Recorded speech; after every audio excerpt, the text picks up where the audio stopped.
Guys, it's been a few weeks, but yes, took some time off to actually build like a foundation. Got this Harbor Freight portable garage 10 by 17. That's my dad in there, and I'm gonna most likely, due to the lack of space, I'm either gonna bring my yellow dots in and store it in here for the time being while I work on this in the garage, or vice versa, work on this, park this in here and do a little couple tweaks.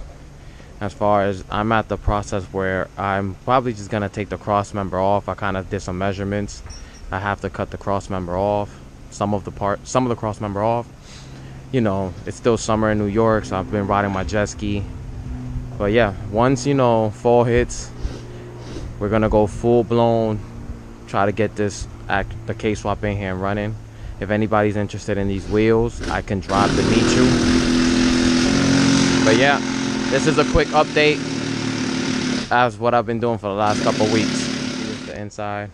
We got plywood and everything. Pretty big for just 200 bucks. Well, the garage, the wood and everything else costs about like $600-700 more.